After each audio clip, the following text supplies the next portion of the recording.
निवडून येऊ शकत नाही। संजू परब हा व्यक्ती मी नेहमी अनेक वेळेला चर्चा करतो, आठवड्यातून 4-5 वेळा आम्ही एक दुसऱ्याशी बोलतो की पक्ष वाढवण्यासाठी त्याच्या मनामध्ये जी तळमळ आहे, त्याला ज्या मोकळीची गरज आहे ती लवकरात लवकर मिळावी, हे या वाढदिवसाच्या निमित्ताने मी खरोखरच केसरकर साहेबांना मी विनंती करीन, कारण का पक्ष दाखवल्याशिवाय कोण समोर सल्यूट मारणार नाही आणि आपण नुसतं सहनच करत बसायचं हे वातावरण आपल्या पक्षासाठी चांगलं नाही।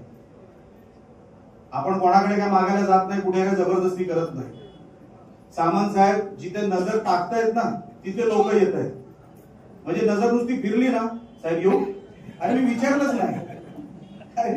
नाही, नुसती नजर फिरवली तरी, कारण का त्यांना विश्वास आहे की कामं होतील तर शिवसेनेत होतील, या महायुतीमध्ये होतील।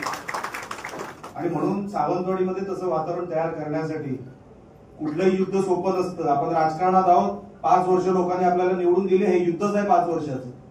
हे जिंकण्यासाठी आपल्याला नियोजन करावं लागणार, आपल्याला हे सगळं आपल्या आटोक्यात आणावं लागणार। संजू परब मध्ये क्वालिटी आहे, पण ती परब मध्ये क्वालिटी ती वापरली गेली पाहिजे, त्याचं योग्य ते नियोजन खालपर्यंत गेलं पाहिजे। म्हणून वालवलकर साहेब, संजू परब, दळवी साहेब, आपण सगळ्यांना मी सांगतो, कोणाच्या अंगावर जायला आपण काय राजकारणात आलेलो नाही। आणि जसं केसरकर साहेब बोलले तसं माझ्यामध्ये मी फार बदल देखील केलेला आहे, आता जुना तसा काहीच शिल्लक राहिलेला नाही। मीच कधी कधी विचार करतो आरशात बघून की तू असा कसा झाला, तुला झालंय काय, काहीतरी जुनं आठव। पण नंतर समोरूनच कोणतरी बोलतो नको साहेब तुम्ही जिंकलात ना तर बस, आता ज्याच्यामुळे जिंकलात तसंच कंटिन्यू ठेवा, जुनी लाईन नका बघू।